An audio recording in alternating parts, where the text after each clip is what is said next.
except where them hands, where them holes, where them throws, you know what I'm saying? Like or hate some of the YouTubers that get way more views than I get right now. Sometimes YouTubers come across things that I say on my channel or ideas that I've had in terms of this is why I train in martial arts. I don't know how I picked up on this, and I guess I picked up on it subconsciously, but it seems to me like in American society, we don't like for black men in particular, but a lot of times it seems like men in general, or ironically, like the men who are abiding by the law to defend themselves, especially if it's with lethal force. And the martial arts can actually help with that because you can learn how to defend yourself against lethal force without necessarily having to hurt the other person. Now, that's not a guarantee. And that's not to say, if someone's coming at you with an axe, you know, you have to respond to the axe murderer without killing them. But I think there's a segment of our society that believes that is very uncomfortable with people using force to defend themselves. So sometimes, I know I've been attacked as an adult quite a few times, and it was my martial arts training that helped me to be able to defend myself without having to hurt the other person.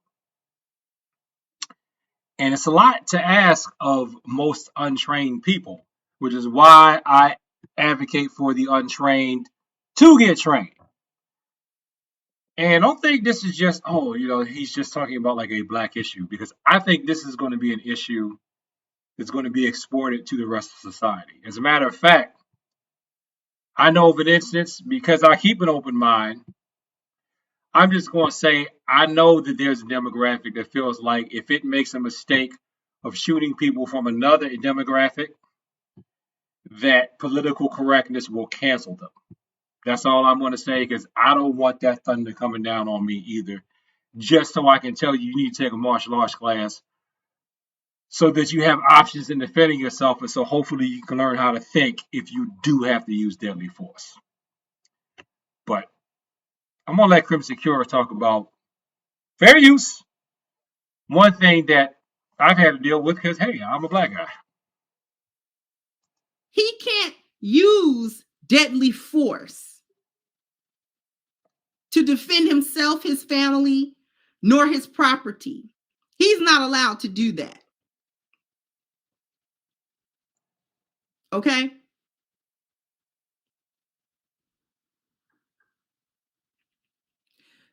So many people, a lot of people understood this case for what it was. And so for the majority of people who commented all over social media, they understood that Travis should walk free. There was a large consensus about that.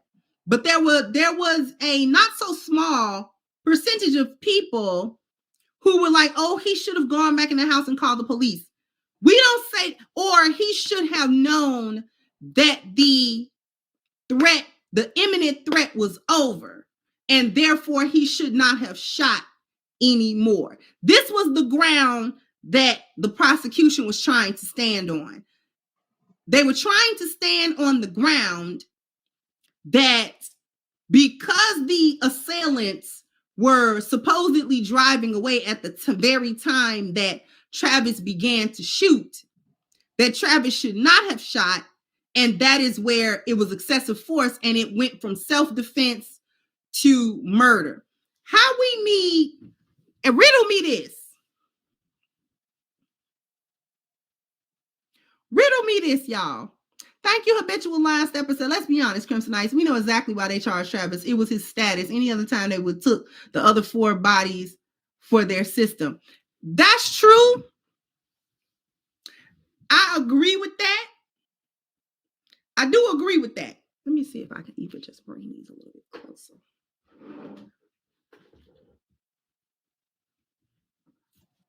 She's not quite getting to what I wanted. So I think I made a mistake here. But she did say something in the beginning of this clip that I'm using right here. When she said they or he's not allowed, she means to say African American men. I had to back it up a little bit. The only thing that was of concern to the state was a black man took another person's life. We don't really care what the circumstances were, because we all know that black men are not truly able to defend themselves. Not really. Okay? He can't use deadly force. Now, when I say that, I get gaslit. Okay? Today, I say today it's black man. Tomorrow, it's just any man. And the day after that, it's going to be anyone. So if you've got a deck stacked against you, to the point where I was even advised by several people not to even conceal carry. So I'm disarmed. What's one thing that people have turned to according to martial arts lore when they're not allowed to be armed? They're not allowed to defend yourself. When the peasants couldn't defend themselves against the samurai, they created their own arts. Martial arts training, something that you can fall back on so that you can protect yourself if you're not allowed to use a tool. Hopefully the algorithm won't get me.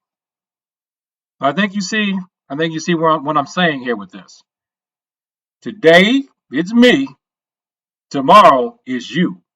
And if you're a fan of attorney Andrew Branca, that's all I'm going to say, because I just don't want the cancel thunder coming down on me here.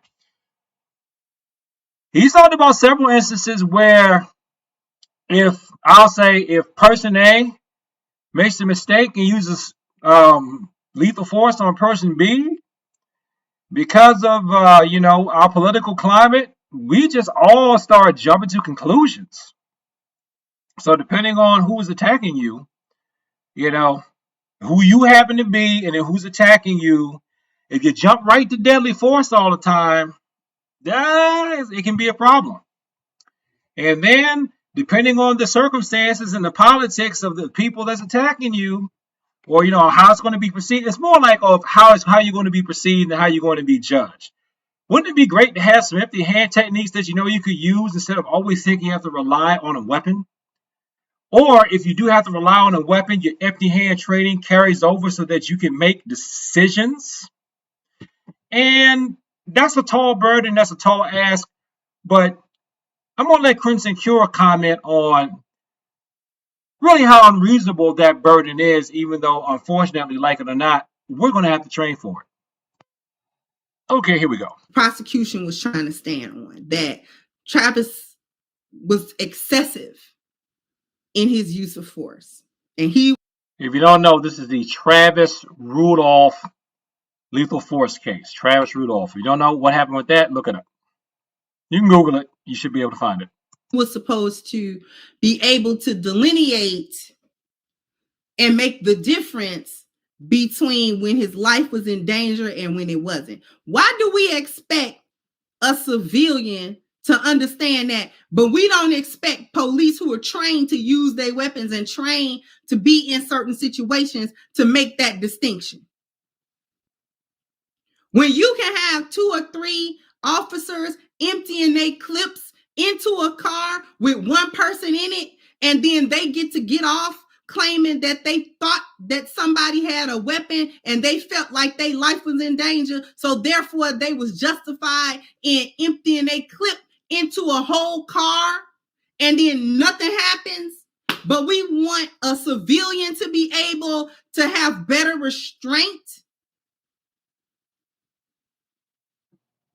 Because when they deleting black men, it doesn't matter whether or not it was excessive or whether or not it was justified or whether or not, it doesn't matter. If there was not a public hue and cry about the death of George Floyd, nobody would have said nothing and Chauvin would have got off. This is an issue that you have to address as a martial artist, especially if you want to think about when you're using your empty hand techniques, and in my opinion, when you're coming up with your one steps. See, a lot of times people I'm not quite sure of the exact historical timeline, but I know at one point martial arts, war arts. People were learning stuff that they use in war in a combat zone. Fine. So then you're going to take the martial arts out of that and start teaching it to people. You're teaching them stuff for a combat zone. But most people are not going to be in a war zone, an official war zone as a soldier, even if what they're dealing with is serious and could cause them grave bodily harm, or even could be life threatening. They're going to be a civilian and they're going to be judged as a civilian, which means that they're not going to have the authority given by society for them to get away with using lethal force and people don't question it. If you don't have on a uniform, I'm not talking about this uniform I'm wearing right now. If you're not wearing a police officer's uniform or a soldier's uniform, people are going to double scrutinize you in terms of your use of force. Ironically, that's not fair. That doesn't make any sense. You should think that the soldier and the police officer should have more restraint and be able to exercise more reason under stress. But that's not necessarily how it plays out. Civilians actually have less standards because that's not their primary job to be dealing with violence. But that's not the hand that we're dealt as civilians. We're going to be expected to think logically and critically under the stress of, oh my goodness, this person is trying to kill me, by people who may have never faced something like that a day in their life, but yet they're going to judge you. Yet they're going to come after you. You're going to be tried and judged on your actions. Okay? And one thing I know that helps you think under stress, and it's still not a guarantee, but it does help though, are the martial arts. That Travis Rudolph should have known better than the police officers all around the country. Right? And now we want to question whether or not he saw a gun. It was one there. They had one. It's better than when the police say it and then it ain't no gun nowhere. So how you saw a gun that don't even exist? But Travis couldn't see a gun that obviously they found. I think the point has been made here. You may be judged on your use of empty hand techniques, much like someone is being judged if they're using a gun, in my opinion. Now, please talk to an attorney, one that does something with lethal force, someone that also does things, with assault, a criminal attorney on the specifics. But one thing I've gleaned from my amateur research is that you will be judged. You may be judged by people who have never had to actually deal with the thick of violence. So you're going to have to see about tailoring your martial arts responses towards handling that situation. And another thing, I may do a separate video on this because I don't want people thinking that I'm style bashing, but I will big up a style. One of my styles is judo. I'm really starting to think that I'm just going to teach people the judo throws because that's what Kano Jigoro came up with in terms of the most safety versus the most effectiveness. Not that these other types of throws, I'm not even going to say what styles they're found in. If you're a martial artist, you know what styles have them. They are effective, but I'm really starting to think that those are wartime soldier combat throws. Let's keep the civilian self-defense throws. Just do them judo-esque where you put the person on their back and you watch their head and hold them down that way because they're effective and I think they would do the least amount of damage to the person and they might even end up being the best you can do to defend yourself legally. And as I keep saying in this video, today it's me, tomorrow it's you. Black men do not really have the right to defend themselves in this country. They don't have that right. Black men are supposed to allow themselves to be victims. Black men are supposed to cower. Black men are supposed to just allow whatever is supposed to be happening to them or gonna happen to them, or whoever's gonna target them, or whoever's gonna delete them or fight them or rob them or beat them up or hurt them or whatever it is that they're going to do. Black men should just let it happen. That's really what we're talking about here. Black men should just let that happen. And maybe if he begged the system. I don't know why our video was paused there. That's not me. Might one time out of 20 see him as the victim and then try to say, okay, well, we'll go ahead and give you a little something. You've got Black men who have served so much time in prisons for crimes that they did not commit, and the state don't be wanting to pay. This is for more. Whole world unchanged, and that man been sitting in a cell innocent. Thank you, Bruce. Said a Black man have to be perfect for their actions before they can get an acquittal. He should have never been charged. Exactly. Thank you, Johnny BX. Today, it's a Black man. Tomorrow, could be you. Could be you, martial artist. And I got this look on my face. I really wish I could just say it, but I can't say it because of who I am and because of how I could offend, and I could get it from the left or the right wing with what I would really like to say, probably because it's true. But I will put it this way. I do know there's a demographic in American society that feels as though if that demographic defends itself, and it's not innocent people, if that demographic defends themselves against a human being from another demographic, and the optics, that's a good way to say it, and the optics aren't correct on the onset, on the surface, the society is automatically going to come down on said demographic. But see, that, again, that's something else too that used to be aimed just at my ethnic group. And it's been expanded out. And then I think after a while, if we're not careful, anytime you defend yourself, people are going to automatically think that you did something wrong when you're just trying to protect yourself.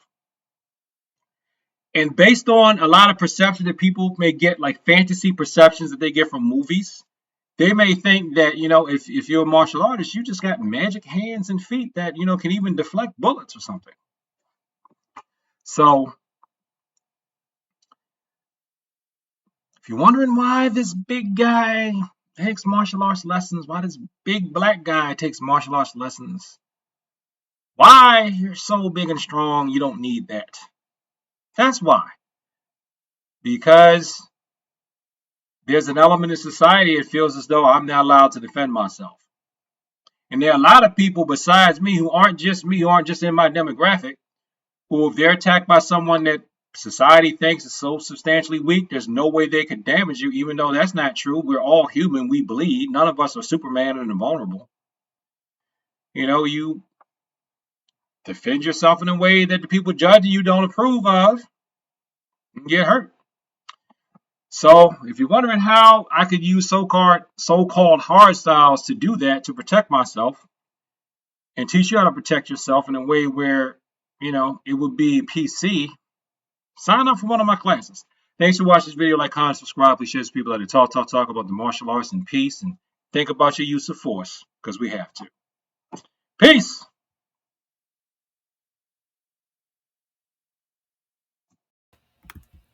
I may separate this out and use this as a clip that I do in a lot of my videos from now on.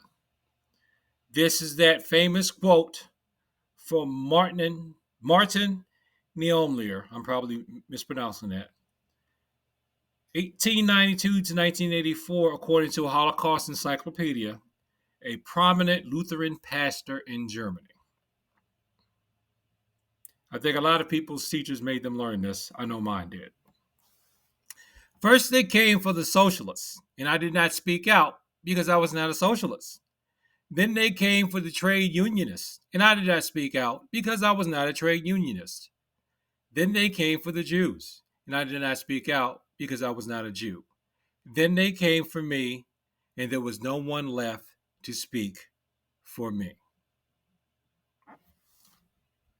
They, whoever they may be, may have a problem with you defending yourself, martial artists, in the future. Let's start working on that right now. Peace.